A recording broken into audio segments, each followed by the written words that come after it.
సికింద్రాబాద్లోని సృష్టి test tube కేంద్రంలో ED అధికారులు సోదాలు నిర్వహిస్తున్నారు. పోలీసులు నమోదు చేసిన ఎఫ్ఐఆర్ల ఆధారంగా ఈడీ ఈ కేసును దర్యాప్తు చేస్తోంది. ఈ కేసులో అక్రమ ఆస్తులతో పాటు ఆదాయానికి మించిన ఆస్తులు ఉన్నట్లు సిట్ అధికారులు గుర్తించి ఈడీకి సమాచారం ఇవ్వడంతో ఈ సోదాలు మొదలయ్యాయి. ఈ కేసులో మనీ లాండరింగ్ కోణం బయటపడడంతో ఈడీ ఎన్ఫోర్స్మెంట్ కేసు ఇన్ఫర్మేషన్ రిపోర్ట్ను నమోదు చేసింది. పిల్లలు లేని తల్లిదండ్రులను లక్ష్యంగా చేసుకుని నకిలీ సరోగసి విధానం ద్వారా శిశువులను విక్రయించిన కేసులో పోలీసులు ఇప్పటికే పలు ఎఫ్ఐఆర్లు నమోదు చేసి దర్యాప్తు చేస్తున్నారు. అక్రమాస్తుల కేసులో త్వరలోనే నమ్రతను ఈడీ అదుపులోకి తీసుకునే అవకాశం ఉంది.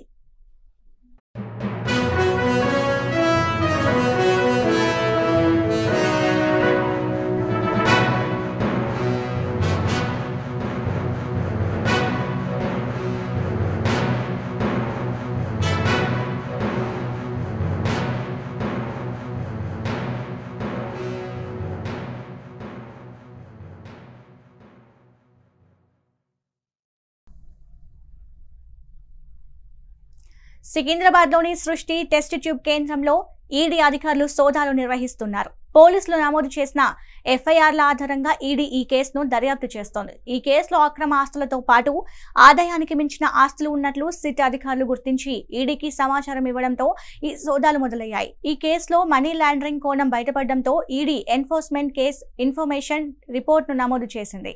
పిల్లలు లేని తల్లిదండ్రులను లక్ష్యంగా చేసుకుని నకిలీ సరోగసి విధానం ద్వారా శిశువులను విక్రయించిన కేసులో పోలీసులు ఇప్పటికే పలు ఎఫ్ఐఆర్లు నమోదు చేసి దర్యాప్తు చేస్తున్నారు. అక్రమాస్తుల కేసులో త్వరలోనే నమ్రతను ఈడీ అదుపులోకి తీసుకునే అవకాశం ఉంది.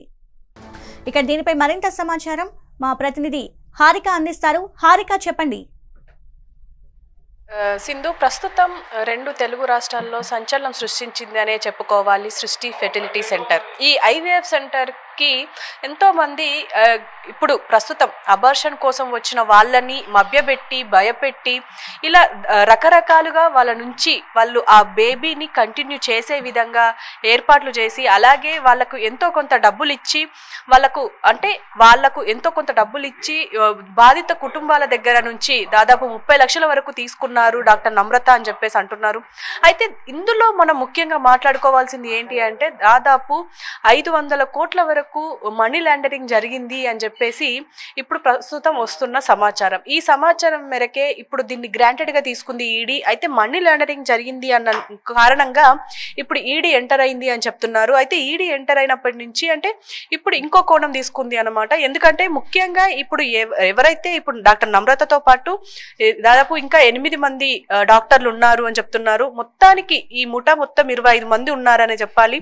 అయితే వీళ్ళందరూ కలిసి ఇప్పుడు ఒక పెద్ద ముఠాగా ఏర్పాటు చేసుకొని అక్కడ ఏకంగా దాదాపు 30 నుంచి 60 మంది బాధితుల్ని మోసం చేశారు అని చెప్పేసి అయితే తెలుస్తుంది. అయితే ఇక్కడ ఐవీఎఫ్ కోసం వచ్చిన వాళ్ళని సరోగసి వైపు మళ్లించడమే కాకుండా దాదాపు 30 నుంచి 50 లక్షల వరకు వాళ్ళ దగ్గర నుంచి తీసుకోవడమే ఇది పెద్ద ఇది అని చెప్పాలి. అయితే ఇప్పుడు 40 కోట్ల మీద కూడా ఒక రకంగా ఈడీ దర్యాప్తు చేస్తోంది. అంటే మొత్తానికి ఇటు 500 కోట్లు దాకా అంటే 4 నెలల్లోనే ఇంత డబ్బుని ఎలా తీసుకొచ్చారు అని చెప్పేసి ఇప్పుడు ప్రస్తుతం అవాక్కైతున్నారని చెప్పుకోవాలి. అయితే దీనికి సంబంధించి డాక్టర్ నమ్రత నేపథ్యం కూడా మనము చూసుకోవాలి. ఈవిడ విజయవాడకు చెందిన వారుగా చెప్తున్నారు. అదే వైజాగ్ లో ఆంధ్ర యూనివర్సిటీలో మెడికల్ విద్య పూర్తి చేసినట్టయితే తెలుస్తోంది.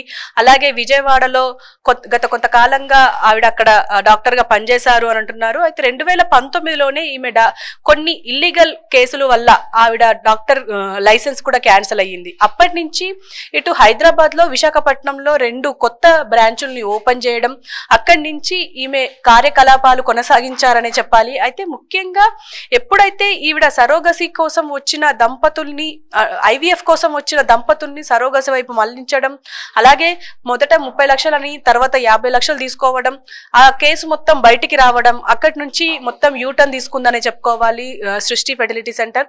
అయితే ప్రస్తుతం అంటే రోజుకు కొత్త అప్డేట్ బయటకు వస్తూనే ఉంది. అయితే ఇప్పుడు ప్రస్తుతం ఈ 500 కోట్లు మనీ లాండరింగ్ లాండరింగ్ జరిగింది అని అంటున్నారు. అయితే ఇప్పుడు పోలీసులు మాత్రం దీని వెనుక ఎవరున్నారు అన్న ఆలోచన చేస్తున్నట్టయితే తెలుస్తోంది. ఎందుకంటే 500 కోట్లు అంటే మామూలు విషయం కాదు. అసలు ఎవరున్నారు, ఈవిడ వెనుక ఎవరైనా పొలిటికల్ ఎజెండా ఉందా, లేకపోతే ఇంకా వేరే ఎవరైనా ఉన్నారా, లేకపోతే ఇంటర్నేషనల్ ముఠా చైల్డ్ ట్రాఫికింగ్ జరిగింది అంటున్నారు. కాబట్టి చైల్డ్ ట్రాఫికింగ్ సంబంధించిన ముఠాలు ఏమైనా ఇంటర్నేషనల్ లెవెల్లో ఈమెతో సంబంధాలు ఉన్నాయా అన్న కోణంలో ప్రస్తుతం అధికారులు అయితే దర్యాప్తు చేస్తున్నారు.